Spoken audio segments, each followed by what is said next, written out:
अस्सलाम वालेकुम, मेरा नाम हफ़ीज़ ज़ैदर है और मैं क्लिनिकल साइकोलॉजिस्ट हूँ। हमारी सोसाइटी में अक्सर लोगों को स्ट्रेस, एंग्ज़ायटी और डिप्रेशन के दरमियान फ़र्क ही नहीं पता। वो स्ट्रेस को भी एंग्ज़ायटी कह देते हैं, स्ट्रेस को भी डिप्रेशन कह देते हैं। स्ट्रेस जो है इस कदर अपने सर पे हैवी कर लेते हैं कि वो स्ट्रेस वाक़ई एंग्ज़ायटी और डिप्रेशन में कन्वर्ट हो जाता है। माइनर सी प्रॉब्लम उनके लिए जो है बहुत ज़्यादा बड़ी बन जाती है। छोटा-सा मसला उनके लिए बहुत बड़ा हो जाता है। तो स्ट्रेस एक्चुअल में वक़्ती तौर पे होते हैं और किसी न किसी वजह से होता है। स्ट्रेस लंबे अरसे तक नहीं रहता, याद रखें। स्ट्रेस कन्वर्ट हो सकता है किसी और जो है प्रॉब्लम के अंदर, जैसे एंग्ज़ायटी है, डिप्रेशन है, लेकिन स्ट्रेस वक़्ती होता है। स्ट्रेस के पीछे कोई न कोई कॉज़ होती है। स्ट्रेस जो है मौजूदा हालात को देखते हुए कोई भी चीज़ ऐसी जो ट्रिगर करती है, उसकी वजह से जनरेट होता है। स्ट्रेस बगैर किसी वजह से जनरेट नहीं होता। स्ट्रेस को बहुत आसानी से डील किया जा सकता है, लेकिन हमारी सोसाइटी के अंदर लोगों को पता ही नहीं है कि स्ट्रेस को हमने डील कैसे करना। स्ट्रेस बेसिकली एक ऐसी एनर्जी है जो इंसान को कुछ करने के लिए मजबूर करती है। और वो इंसान जो है उस एनर्जी को सही तरह यूटिलाइज़ ही नहीं कर पाता, जिसकी वजह से होता ये है कि वो एनर्जी इंसान के अंदर रहती है और उसकी वजह से उसकी बॉडी का मैकेनिज़्म डिस्टर्ब हो जाता है। वो अपनी बॉडी का डिस्टर्ब मैकेनिज़्म जो है बर्दाश्त कर लेते हैं, लेकिन स्ट्रेस से बचने का तरीका नहीं ढूँढते। उस एनर्जी को सही तरह यूटिलाइज़ नहीं कर पाते।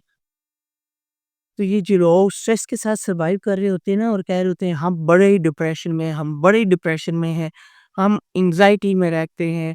एक्चुअल में मोस्ट ऑफ द केसेस में देखा गया है कि वो लोग सिर्फ और सिर्फ स्ट्रेस को भी फेस कर लेते हैं।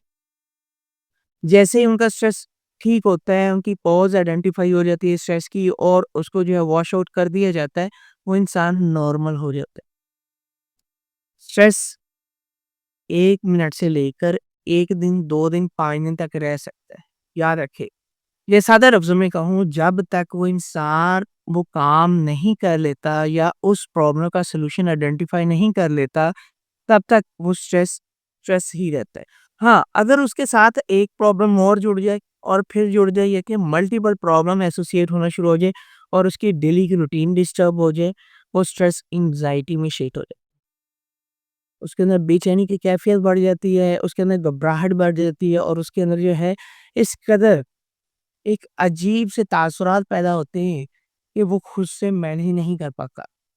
और अगर वो जो है दिनों से बात महीनों तक पहुंच जाए और उस इंसान का मूड लो हो जाए, वो अपने आप को आइसोलेट कर ले, वो दुनिया वालों से मिलना छोड़ दे, उसके खाने पीने की रूटीन डिस्टर्ब हो जाए, वो रोना शुरू कर, वो बेचैन रहना शुरू कर दे, वो लोगों से लाताल्लुकी का इजहार कर दे, तो वही चीज़ डिप्रेशन में कन्वर्ट हो जाती है। बात शुरू होती है स्ट्रेस से, स्ट्रेस चेंज करते हैं अपने मोड को एंग्जायटी के अंदर शुरू में, और मोड जो है एंग्जायटी का चेंज होकर डिप्रेशन में भी कन्वर्ट हो जाता है। अगर डिप्रेशन को भी जो है हल ना किया जाए, याद रखें, ना हमने स्ट्रेस को हल किया, ना एंग्जायटी को हल किया, ना डिप्रेशन को हल किया, और फिर यह किसी और साइकोलॉजिकल प्रॉब्लम में भी ये शिफ्ट हो सकता है। ये एक चेन बनती रहती है और एक प्रॉब्लम दूसरी प्रॉब्लम में शिफ्ट होती रहती है। क्यों होती है?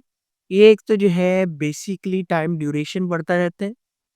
वक़्त गुज़रने के साथ-साथ इंसान मुख्तलिफ़ मसाइल में उलझ जाता है और जब वो मिसाइल में उलझ जाता है, उनका सॉल्यूशन नहीं मिलता और वो क्या करता है, अपने आप को ज़हनी तौर पे और जिस्मानी तौर पे चीज़ों को टैकल नहीं कर पाता और अपने एनवायरनमेंट में एडजस्ट नहीं कर पाता, जिसकी वजह से वो साइकोलॉजिकल प्रॉब्लम का शिकार हो जाता है। छोटी-सी बात बहुत बड़ी हो जाती है। स्ट्रेस का इलाज बर-वक़्त करवाना चाहिए, टाइमली करवाना चाहिए और एक अच्छे प्रोफ़ेशनल किसी साइकोलॉजिस्ट से करवाना चाहिए ताकि आपकी ज़िंदगी बच सके। और स्ट्रेस बाज़ दफ़ा उसके लिए ट्रीटमेंट की भी ज़रूरत नहीं होती, सेल्फ हेल्प स्किल्स ही काफ़ी होते हैं, कोपिंग स्ट्रैटेजीज़ काफ़ी होती हैं।